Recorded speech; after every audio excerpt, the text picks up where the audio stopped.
Hi, I'm Malika Bilal, and you're in the stream. Today, from poverty to parliament, we'll speak to Ugandan Afro pop star and newly elected MP, Bobi Wine.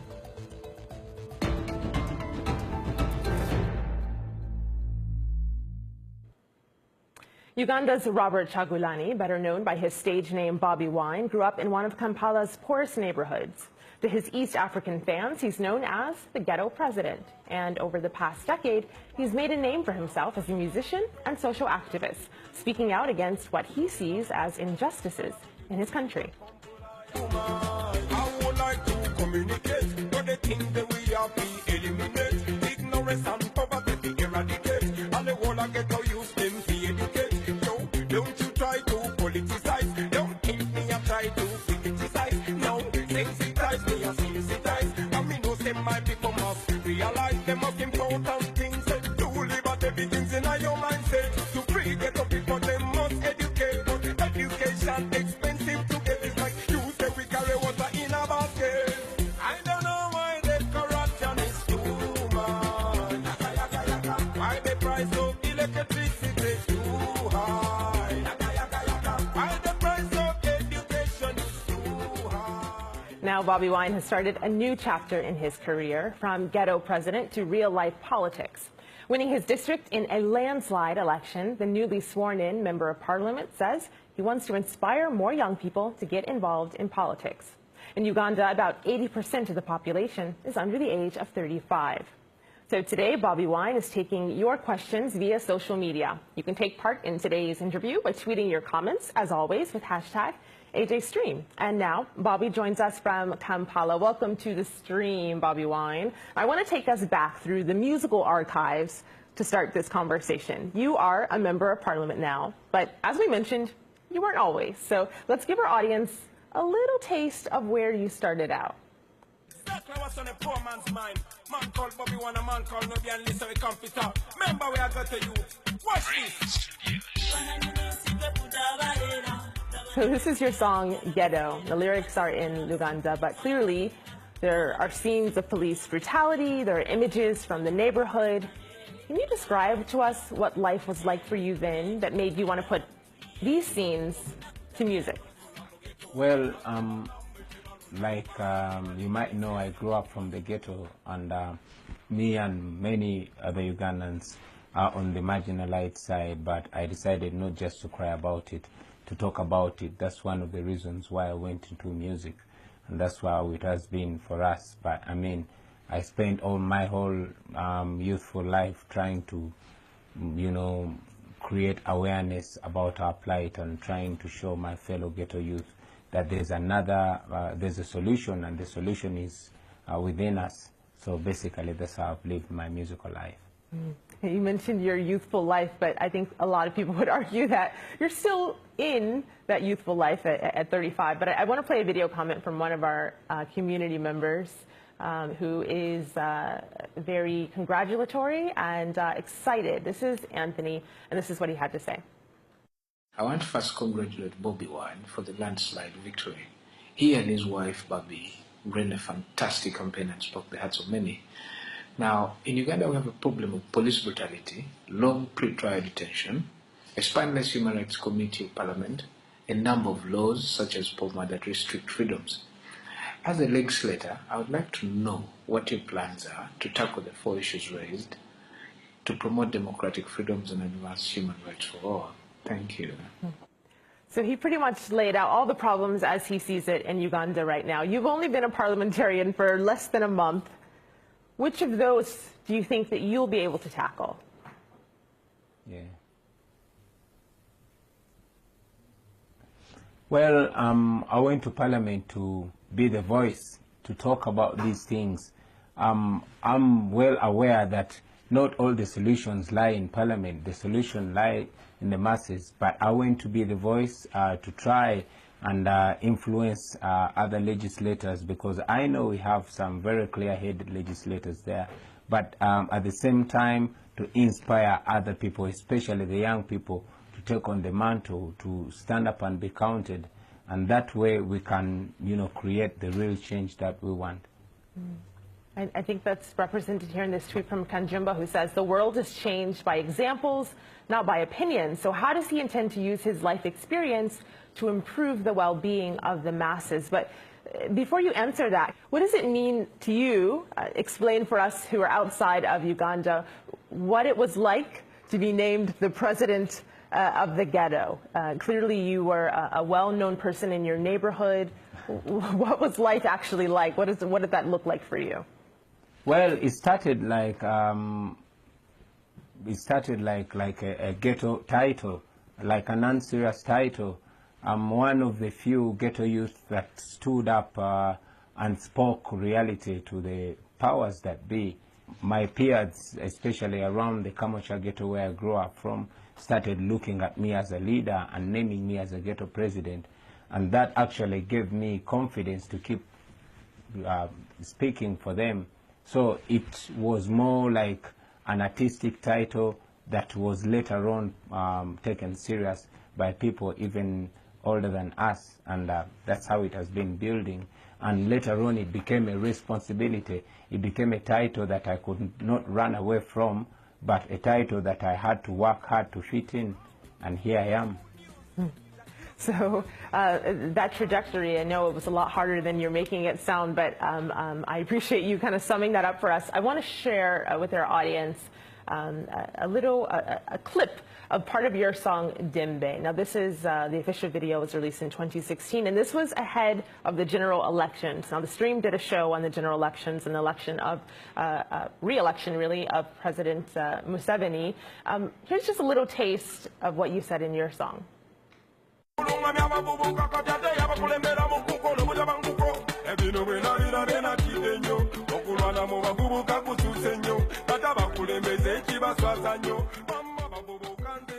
So those elections saw claims of vote rigging, arrests of politicians, there were delays, there were social media shutdowns. There was a lot going on ahead of the general election. Was this your call to people to say, I'm about to run, this is my political ambition? What did you mean with this song?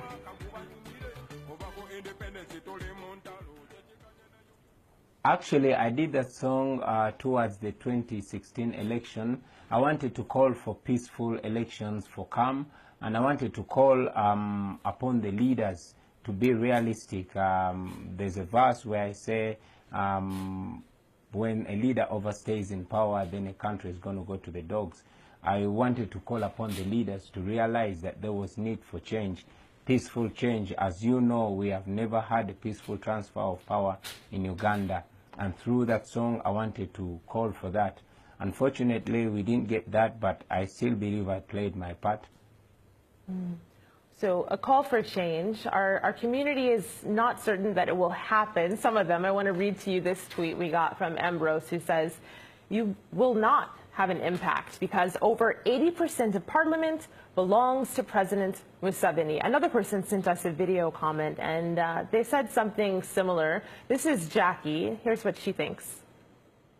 NRM having the majority in parliament, that is over 300 members of parliament, how do you plan to influence anything in terms of policy? And then NRM is the National Resistance Movement, and that is the ruling party. So you hear their concerns. How are you going to tackle that?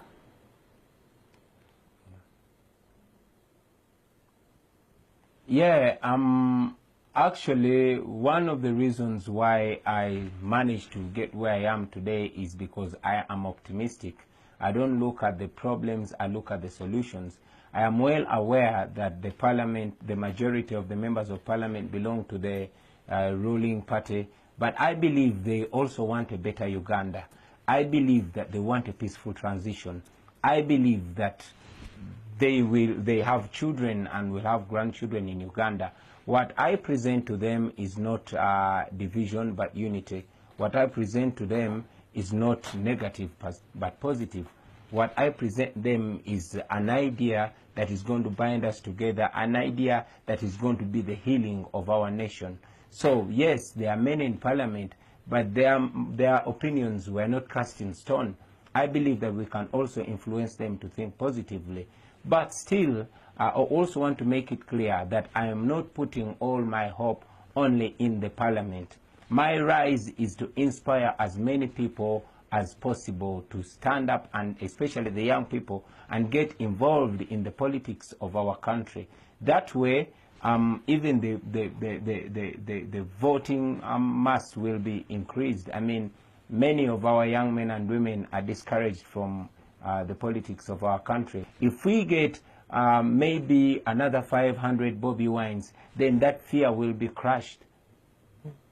Another 500 Bobi Wines. I like that. I'm smiling at that just because I think at least the musical world would be a better place, and we will see about the political world. But here's a view from Twitter. This is Tabu, who says, after your successful entry to Parliament, what is your strategy to implement to empower the youth who are unemployed and need jobs? So before you answer that, though, we got a video comment from someone who also is talking about the youth, because you mentioned that this is about empowering them.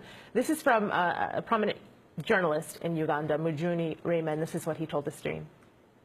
My question to Bobi Wine is that all across the world, we've seen young people reject establishments. We've seen young people say no to establishment politics, that is, political parties that are established and those that have been towing the partisan lines. My question really is now, as a new breed of leader that is an independent, but also that has a lot of galvanizing support from young people, what is your leadership going to do for the young people of Uganda? First of all, to get out of the apathy, but also, two, to get their interest catered for by the establishments for which lead the political discourse in Uganda. So what do you make of that? And one, do you agree that the youth are apathetic? First of all, yes, we have a terrible unemployment problem, and that will take more than just me. It will take more than just suggestions.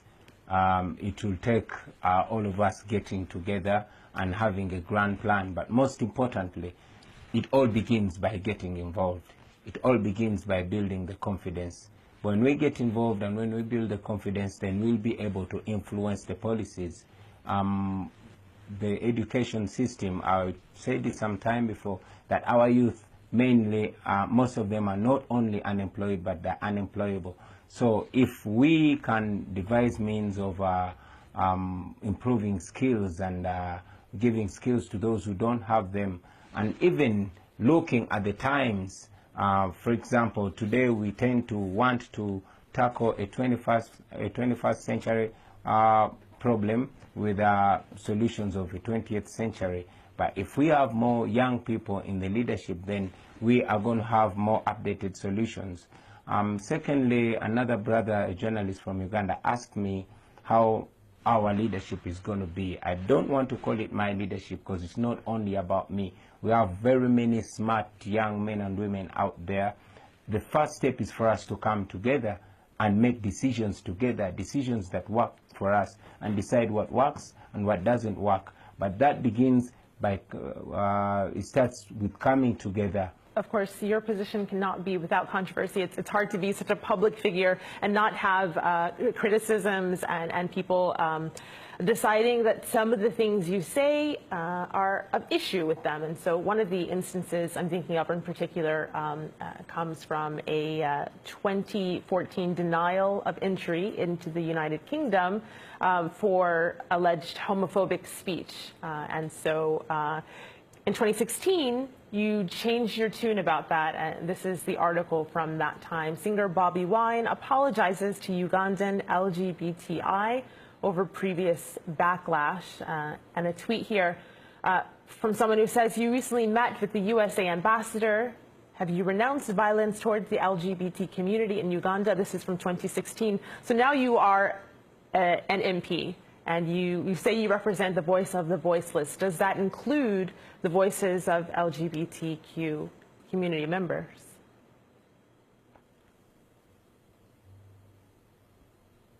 Well, as a young man, there's a certain communication that I used to communicate in.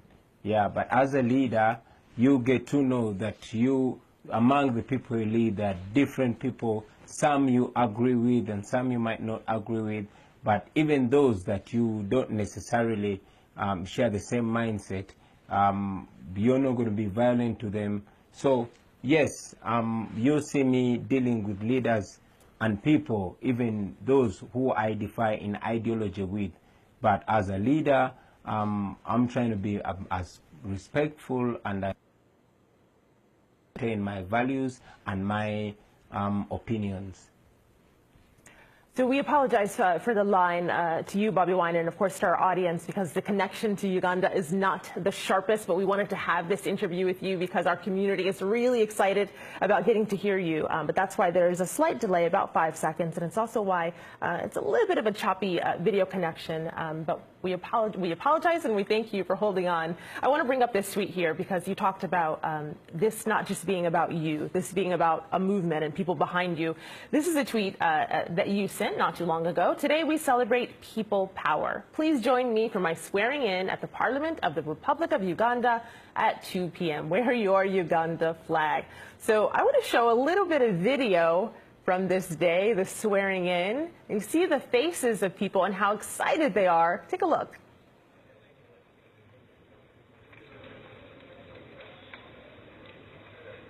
So this is the swearing in ceremony. There you are, taking the oath. This is on the 11th of July. And the camera will move around and you just see people really excited. People are cheering for you inside Parliament. They're shaking your hands. They're clapping. So Bobi Wine, I can see you smiling as you're watching this and kind of reliving this moment. What was that like for you? Because you don't see that every day in anyone's parliament. You don't see it in Congress here in the United States. What was that like, and why do you think there was such excitement? Well, I was humbled. It started like a small idea. Then it became big. Then I told it about my friends. Some got excited and some got nervous. And of course, some got real scared. But this is something that has been growing in us. I want to make it clear that this is not about me at all. This is about us. I only talked about something that has been in people's hearts and people's minds for a long time. As you can see, I'm only a rallying point of so much that has to be solved. So that should show us that our people are so ripe for change. They just want to find a rallying point, a reason to get together. And now we have reason to get together. We see the opportunities around us. We see like it's a birth of a new generation. It is a beginning of a long journey, but we know it's going to be a journey to success. That's why we were excited. So I want to bring this up here. This is Valentino.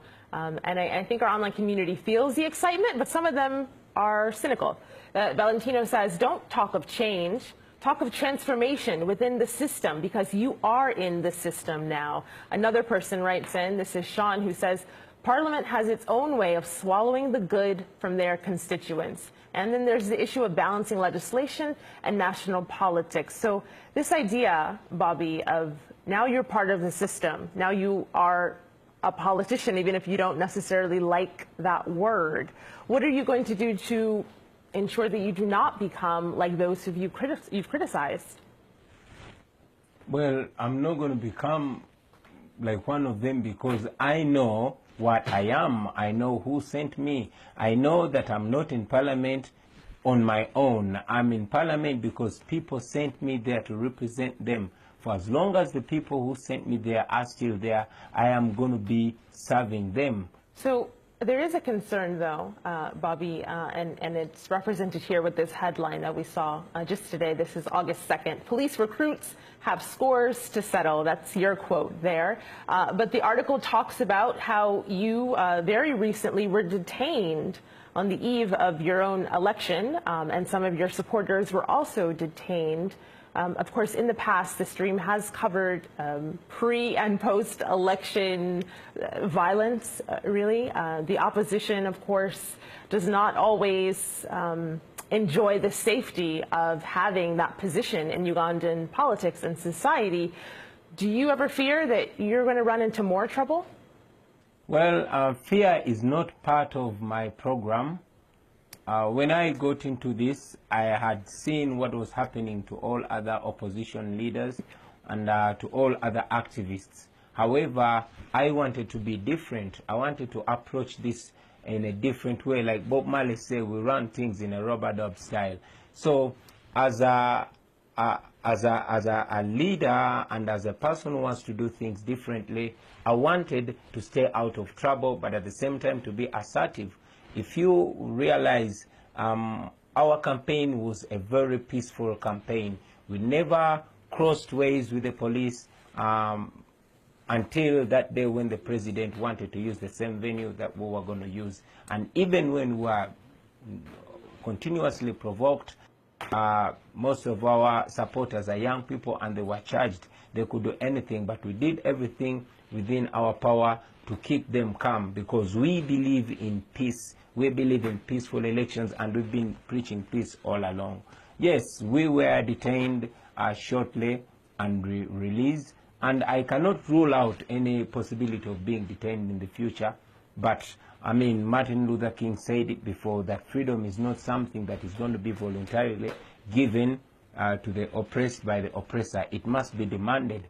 And yes, we know that it's not going to be a walkover, but if we stand on our feet and assert our demands, they are going to be reached, especially if we are using the constitutional means of seeking for that change. So I want to share just a couple more comments here. This is Kakonge on Facebook, who says, the road to a successful music career is brutal in Uganda, and the one into politics is even worse, since political decisions in Uganda are made by one man. And he's referencing, of course, the president. So he says, how are you going to prepare the young generation to take over their country like you did in your hometown? But before you answer that, there's someone else who has a video comment who speaks to that same issue on you finding success in music. Will that be able to translate? This is Marie, and this is what she told us. How do you see yourself navigating the next 5 years of your term and successfully completing your projects despite the opposition that you're bound to face as, first of all, a youthful candidate and a former musician who may not be taken seriously, and as an independent candidate on all those three fronts, the opposition you will face by the incumbent political party, which is NRM. I'd like to know how you hope to navigate all those issues. Thank you. Bobi Wine.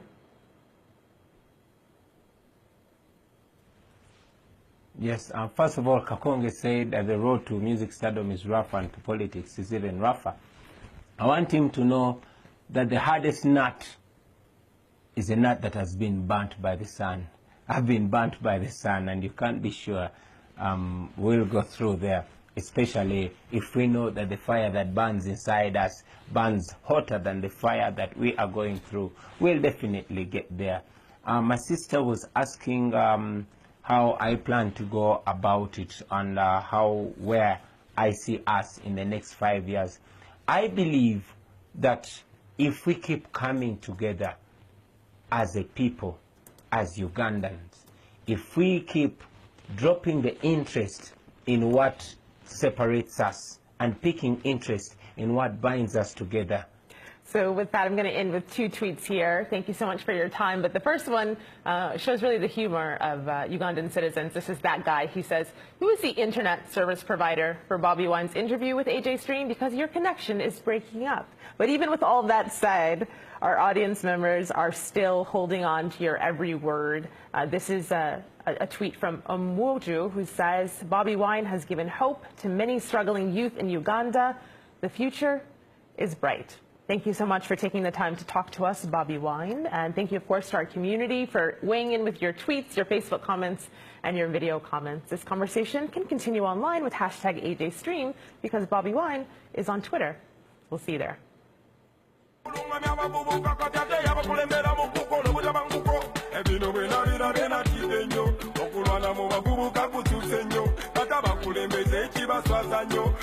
Babobo kanze nsaba tugone wetuti abokulonda kubeere kwate